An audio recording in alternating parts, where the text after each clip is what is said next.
1960년대 초 어느 시골 마을의 작은 중학교. 종소리가 울리자 몇몇 아이들은 철제 식판을 들고 운동장 끝 작은 급식소로 줄지어 향했습니다. 오늘도 커다란 양은 솥에서는 미군 원조 옥수수 가루로 끓인 옥수수죽, 일명 강냉이죽이 퍼지고 있었습니다. 맹맹하고 퍽퍽한 그 죽은 특별히 맛있다고 할 수는 없었지만 적어도 배고픔을 달래주는 고마운 한 끼 식사였지요. 어쩌다 분유라도 넣어 끓여주는 날이면 아이들은 너무 맛있어 도시락 바닥까지 깨끗이 하차먹곤 했답니다. 13살 미숙은 늘 맨 앞줄에서 죽을 받았습니다. 도시락은커녕 집에는 쌀도 귀했고 어머니가 고구마 줄기 말린 반찬 하나 챙겨주면 그것만으로도 다행이었습니다. 죽에 넣어 먹을 반찬도 없던 미숙은 죽을 식히는 동안 주변 친구들의 반찬을 힐끔힐끔 보게 되었지요. 고소한 김치, 짭조름한 멸치볶음, 가끔은 노란 달걀 후라이까지. 그 모습을 지켜보던 몇몇 친구들은 미숙을 손가락으로 가리키며 이렇게 놀렸답니다. 야, 뭘 쳐다보는 거야? 강냉이 죽이나 얌전히 먹어. 우리 반에서 진짜 거지는 미숙이밖에 없다니까. 미숙은 그런 말에도 대꾸 한마디 없이 고개를 숙이고 작은 양은 숟가락으로 죽을 휘휘 저으며 조용히 입에 넣었습니다. 그래도 배는 따뜻해졌고 그것만으로도 하루를 버틸 수 있었지요. 아이들의 조롱과 무시 속에서도 미숙은 꾸준히 공부했고 친구들의 눈길을 피해 구석에서 혼자 책을 읽곤 했습니다. 가난은 부끄러운 것이 아니라고 마음속으로 되뇌이며 언젠가는 이 시간들이 모두 지나가리라 믿었답니다. 지금도 가끔 그 옥수수죽 냄새가 문득 가슴 한구석에서 훅 퍼지는 날이 있습니다. 그때마다 미숙은 그 시절을 떠올리며 복잡한 감정에 잠기곤 하지요. 어느 햇살 좋은 오후 70살이 된 윤미숙의 우편함에 하나의 편지가 도착했습니다. 손가락으로 봉투를 조심스레 열자 30년 만에 중학교 동창회 초대장이 모습을 드러냈지요. 미숙의 손이 미세하게 떨렸습니다. 단정한 글씨체로 적힌 동창회 날짜와 장소를 확인하던 미숙은 갑자기 숨이 멎는 듯한 느낌을 받았습니다. 장소는 다름 아닌 호텔 그랜드 에메랄드의 레스토랑이었습니다. 그곳은 바로 자신의 며느리 서연이 지배인으로 있는 레스토랑이었지요. 미숙은 창가에 앉아 과거의 기억들과 마주했습니다. 옛 친구들의 얼굴이 하나둘 떠올랐고 그와 함께 강냉이죽을 먹던 순간들도 생생하게 기억났습니다.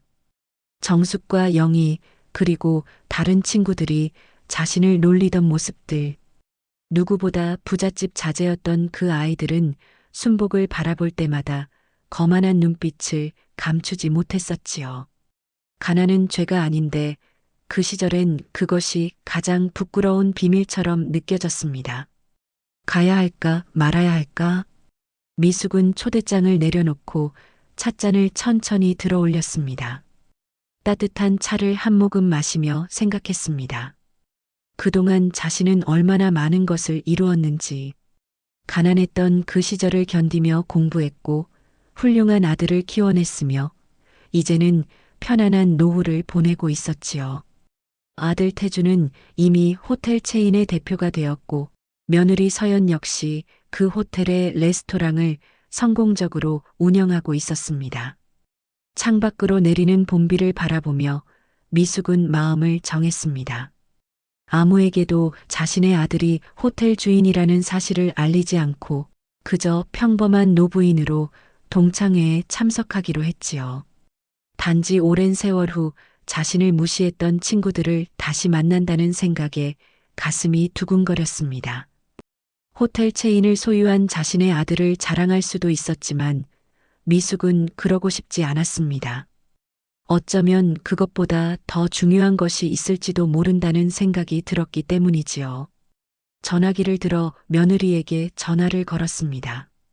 서연아, 다음 주에 내 중학교 동창회가 너희 레스토랑에서 열린단다. 혹시 알고 있었니? 서연은 잠시 놀란 목소리로 대답했습니다. 어머님, 정말이요? 미리 알았더라면 특별히 준비해 드렸을 텐데. 미숙은 미소를 지으며 말했습니다. 아니야, 그냥 평범하게 대해주렴.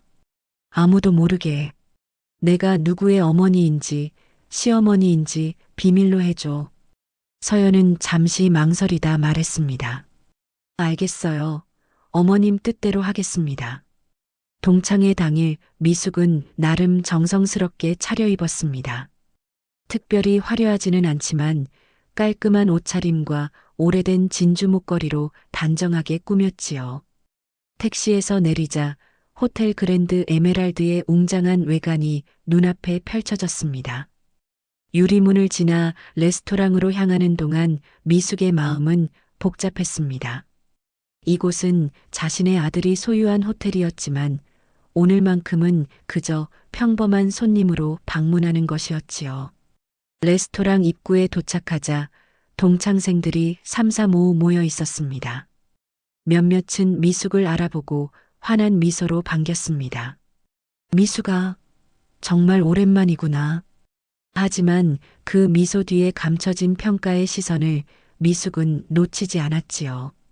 옷차림부터 액세서리까지 미숙을 위아래로 훑어보는 눈길들이 느껴졌습니다. 정숙과 영희가 화려한 명품 가방과 반짝이는 보석으로 치장한 채 미숙에게 다가왔습니다. 미숙아, 정말 반갑다. 세월이 많이 흘렀네. 정숙이 미숙의 손을 잡으며 말했습니다. 하지만 그 목소리에는 미묘한 우월감이 섞여 있었지요. 영희는 미숙의 오래된 핸드백을 힐끗 보더니 살짝 미소를 지었습니다. 아직도 이렇게 소박하게 지내니? 우리 쇼핑 한번 같이 가자. 명품 가방 하나쯤은 있어야지. 미숙은 그런 말에도 미소만 지을 뿐 마음의 동요를 보이지 않았습니다. 테이블에 앉자 동창생들은 각자의 근황을 나누기 시작했지요. 대부분은 자식 자랑과 재산 자랑이었습니다. 서울 강남에 아파트를 몇 채씩 가지고 있다는 이야기, 자녀가 의사나 변호사가 되었다는 이야기, 해외여행을 얼마나 자주 다니는지에 대한 이야기들이 오갔지요. 미숙이는 요즘 어떻게 지내? 아들이 하나 있다고 했지? 정숙이 물었습니다. 미숙은 담담하게 대답했습니다. 그럭저럭 살고 있어. 아들은 회사에 다니고 며느리도 있고 평범하게 지내고 있어. 이렇게 말하는 미숙의 가슴 속에서는 웃음이 피어올랐습니다. 평범하게라는 말 속에 얼마나 많은 것이 숨겨져 있는지 아무도 모르겠지요. 아, 그래. 무슨 회사에 다니는데? 영희가 캐물었습니다. 미숙은 웃으며 그냥 보통 회사야라고만 대답했지요. 대화는 곧 다른 화제로 넘어갔고 미숙은 묵묵히 친구들의 이야기를 들었습니다. 시간이 흐를수록 과거의 계급 관계가 다시 형성되는 듯 했습니다. 미숙은 여전히 그들 사이에서 가난했던 아이로 취급받고 있었지요. 식사가 시작되고 다양한 요리들이 테이블에 하나둘 놓이기 시작했습니다. 메뉴 중에는 우아한 그릇에 담긴 고급스러운 콘 스프가 있었지요. 노란빛이 도는 부드러운 스프는 고급 레스토랑다운 세련된 모양새였습니다. 정숙이 갑자기 그 스프를 보며 웃음을 터뜨렸습니다. 미숙아, 이거 보니까 생각나는 거 있어? 그때 우리 학교에서 배급받던 옥수수죽. 강냉이죽이나 먹던 게 지금은 이런 고급 스프도 먹게 됐네. 동창생들 사이에서 웃음이 번졌습니다. 미숙은 얼굴에 미소를 유지하려 애썼지만 가슴 한구석이 아려왔습니다. 그들의 웃음 속에 감춰진 아직도 남아있는 조롱이 느껴졌기 때문이지요. 수십 년이 지났지만 그들에게 미숙은 여전히 강냉이죽 먹던 아이였습니다. 맞아. 그때 미숙이는 항상 맨 앞줄에서 죽 받았지. 다른 동창생이 말을 이었습니다.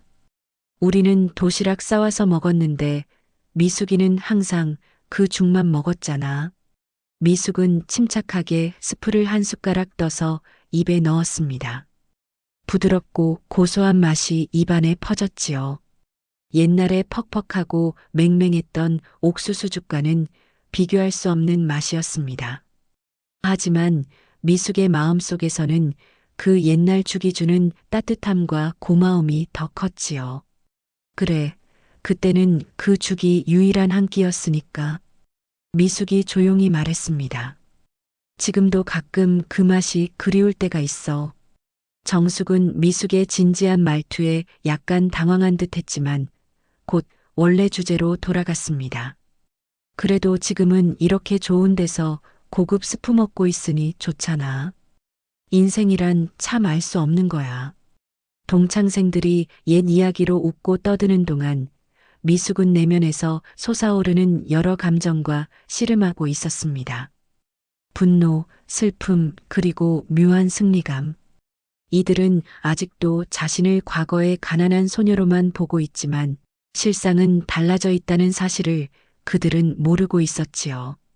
미숙은 조용히 자신의 시간을 기다렸습니다. 식사가 계속되는 동안 레스토랑의 품격 있는 분위기는 더욱 깊어졌습니다. 샹들리에의 부드러운 빛이 테이블 위 은식기를 비추며 반짝였고 은은한 재즈 음악이 배경에서 흘러나왔지요. 하지만 미숙의 테이블에서는 과거의 기억들이 더 선명하게 떠오르고 있었습니다. 정숙은 자신의 와인잔을 들어 올리며 말을 이어갔습니다. 그러고 보니 가끔 내 죽이 맛있어 보일 때도 있었어. 매일 도시락 먹으니까 가끔은 다른 것도 먹고 싶더라고. 그래서 한두 번 나눠 먹자고 했던 것 같아. 미숙은 그 말이 진실이 아님을 알고 있었습니다. 당시 친구들은 강냉이죽을 거지 음식이라 불렀고 절대로 나눠 먹자고 하지 않았었지요. 오히려 다른 아이들이 나눠 먹으려 할 때도 말렸던 기억이 있었습니다. 제 거지야 가까이 가지 말라는 말도 귓가에 선명했습니다. 구석에서 혼자 앉아 눈물을 참으며 죽을 떠먹던 순간들, 친구들의 웃음소리를 들으며 고개를 숙였던 시간들이 주마등처럼 스쳐 지나갔지요. 그때는 다들 어렸으니까. 미숙이 조용히 말했습니다. 그녀의 목소리에는 분노보다는 평온함이 느껴졌습니다. 세월이 많은 것을 가르쳐 준 것이었지요. 바로 그때 깔끔한 유니폼을 입은 여성이 테이블로 다가왔습니다. 세련된 포니테일 머리에 단정한 화장, 말투는 친절했지만 목소리는 단단하고 자신감이 넘쳤습니다. 불편한 것은 없으신지요? 어머님과 친구분들 모두 식사는 만족스러우신가요? 그 한마디에 테이블 주변이 순간 정적에 잠겼습니다. 동창생들은 의아한 표정으로 서로를 바라보았고 누군가 나직하게 물었습니다. 지금 뭐라고 했어? 어머님? 잠시 뒤 동창생들 사이에 웅성거림이 번졌습니다. 정숙이 목소리를 낮추어 물었습니다. 혹시 내 며느리야? 여기 지배인이라고? 미숙은 미소만 지을 뿐 대답하지 않았습니다. 서연은 전문가다운 태도로 미숙에게 눈인사만 살짝 건넨 후 다른 테이블로 이동했지요. 내색하지 않겠다고 약속했지만 테이블의 분위기를 보고 가볍게 개입한 모양이었습니다. 와, 좋겠다. 며느리 복이 있네. 시댁이 부자인가 봐? 영희가 말했습니다. 그러게. 이런 고급 레스토랑 지배인이라니. 다른 동창생이 거들었습니다. 겉으로는 축하하는 척하면서도 그들의 눈빛에는 질투와 의아함이 깃들어 있었습니다. 어떻게 가난했던 미숙의 며느리가 이런 고급 레스토랑의 지배인일 수 있는지 그 의문이 그들의 마음을 파고들고 있었지요. 하지만 미숙은 여전히 말없이 미소만 지을 뿐 아직 아무런 설명도 하지 않았습니다. 때가 아직 무르익지 않았다고 느꼈기 때문이었지요. 서연이 자리를 뜨자 정숙과 영희는 미숙에게 더 가까이 몸을 기울였습니다. 그들의 눈빛에는 더 많은 이야기를 끌어내려는 욕심이 가득했지요. 운 좋게 며느리 덕을 보는구나. 정숙이 미소 지으며 말했지만 그 목소리에는 배 아픈 심술이 묻어났습니다. 우리 아들도 좋은 회사 다니는데 며느리는 그저 평범한 직장인이라서 말이야. 미숙이는 대단한 집안에 시집 보냈나 보네. 영희도 거들었습니다. 근데 며느리 집안이랑 너무 차이가 나면 힘들지 않아? 처가 눈치 보는 게 장난 아닐 텐데. 그녀의 말에는 질투와 시샘이 섞인 비아냥이 담겨 있었습니다. 미숙은 조용히 와인잔을 돌리며 말했습니다. 우리 며느리는 정말 성실해. 자기 자리에서 최선을 다하는 아이야. 그 이상의 정보는 주지 않았지요. 비밀을 간직한 채 시간을 기다렸습니다. 그때 레스토랑 입구에서 약간의 소란이 일었습니다. 직원들이 누군가를 반갑게 맞이하는 모습이 보였지요. 키가 크고 단정한 정장 차림의 남성이 레스토랑으로 들어섰습니다. 그의 모습에 직원들은 공손하게 인사했습니다. 사장님, 어서 오십시오. 동창생들도 힐끔힐끔 그 남성을 쳐다보았습니다. 저기 온 사람, 이 호텔 사장인가 봐. 한 동창생이 속삭였습니다. 다른 이는 누구 아들인지 인물 참 훤하다. 부티가 넘치네. 라고 작은 소리로 말했지요. 미숙은 마음속으로 미소를 지었습니다. 그 남성은 바로 자신의 아들 태준이었습니다. 40 중반의 나이에 호텔 체인의 대표가 된 아들이었지요. 미숙은 태준이 테이블을 향해 걸어오는 것을 보았지만 표정을 바꾸지는 않았습니다. 그저 다른 동창생들처럼 자연스럽게 바라보는 척했지요. 정숙이 미숙의 팔을 살짝 건드렸습니다. 저 사람 봐. 진짜 성공한 사람 같아 보이지? 우리 아들도 좀 더 열심히 했으면 저렇게 될 수 있었을 텐데. 미숙은 대답하지 않고 그저 미소만 지었습니다. 그녀의 미소 속에는 이제 곧 드러날 비밀에 대한 기대감이 숨겨져 있었습니다. 태준이 미숙의 테이블로 다가왔습니다. 그의 걸음걸이는 자신감 있고 당당했지만 어머니를 향한 눈빛은 따뜻함과 존경으로 가득했지요. 테이블에 도착한 태준은 공손하게 인사했습니다. 어머니, 동창회는 어떠세요? 즐거운 시간 보내고 계신가요? 동창생들의 표정이 일제히 굳어졌습니다. 그들의 눈은 미숙과 태준 사이를 오가며 의아함을 감추지 못했지요. 정숙은 입을 약간 벌린 채 말을 잇지 못했고 영희는 와인잔을 들던 손을 공중에 멈춘 채 얼어붙은 듯 했습니다. 태준은 동창생들에게도 정중히 인사했습니다. 안녕하세요. 어머니의 소중한 친구분들을 뵙게 되어 영광입니다. 저는 이 호텔의 대표 윤태준입니다. 테이블에 가득한 침묵이 흘렀습니다. 미숙은 조용히 미소를 지었지요. 수십 년간 기다려온 순간이었습니다. 하지만 그녀의 마음속에는 복수심보다는 평온함이 가득했습니다. 태준은 이어서 말했습니다. 어머니께서는 저에게 옥수수죽의 중요성을 항상 가르쳐 주셨어요. 가난했던 시절에 그 옥수수죽 이야기를 자주 들려주셨죠. 아무리 부유해져도 힘들었던 시절을 잊지 말라고 하셨습니다. 그래서 이 콘스프가 저희 호텔 레스토랑의 시그니처 메뉴가 된 것입니다. 태주는 테이블 위에 콘스프 그릇을 가리켰습니다.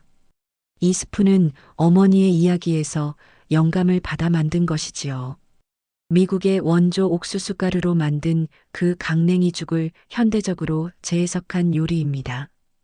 가난했던 시절을, 어려웠던 과거를 기억하기 위한 음식이죠. 동창생들은 말문이 막힌 듯 서로를 바라보았습니다. 그들이 조롱했던 강냉이 죽이 이제는 고급 레스토랑의 대표 메뉴가 되었다는 사실이 믿기지 않는 듯 했지요. 더구나 그들이 무시했던 미숙의 아들이 이 호텔의 대표라는 사실은 더더욱 충격적이었을 것입니다. 정숙이 당황한 목소리로 물었습니다.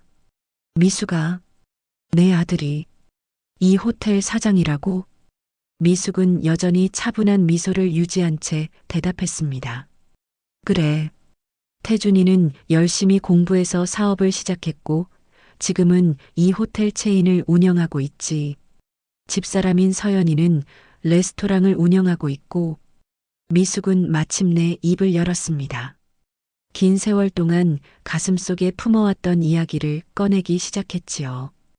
그녀의 목소리는 담담했지만 거기에는 세월이 가져다 준 깊은 지혜와 통찰이 담겨 있었습니다. 강냉이 죽은 내게 부끄러움이 아니라 감사함과 희망의 상징이었어. 미숙은 천천히 말을 이어나갔습니다. 그 시절 배고픔을 달래주던 그 죽이 없었다면 나는 공부를 계속할 수 없었을 거야. 비록 친구들에게는 놀림거리였지만 내게는 살아갈 힘을 주는 소중한 한 끼였지. 동창생들은 부끄러움에 고개를 숙였습니다. 그들이 가난하다고 놀렸던 소녀가 이제는 호텔 체인 대표의 어머니가 되어 있었지요. 더구나 그들이 조롱했던 강냉이 죽은 이제 고급 레스토랑의 시그니처 메뉴가 되어 있었습니다. 나는 그때 맹세했어. 내 아이에게 배고픔을 겪게 하지 않겠다고. 하지만 동시에 가난했던 시절을 잊지 말아야 한다고도 가르쳤지. 미숙은 아들을 자랑스럽게 바라보며 말했습니다. 태준이는 그 가르침을 잘 새겨들었고 성공한 지금도 초심을 잃지 않고 있어. 정숙이 떨리는 목소리로 말했습니다. 미숙아, 우리가 어렸을 때 너에게 한 말들 정말 미안해. 아이들이라 그랬던 거지. 나쁜 뜻은 없었어. 미숙은 고개를 끄덕였습니다. 알아. 다 지난 일이지. 오히려 그 경험이 나를 더 강하게 만들었다고 생각해. 우리 모두 각자의 길을 걸어왔고 오늘 이렇게 만날 수 있어 기뻤어. 태주는 어머니의 어깨를 부드럽게 감싸 안았습니다. 어머니 덕분에 제가 오늘의 자리에 있을 수 있었습니다. 어머니의 고된 삶과 가르침이 없었다면 저는 지금 여기 없었을 거예요. 미숙은 이제 과거의 상처에서 완전히 해방된 듯 했습니다.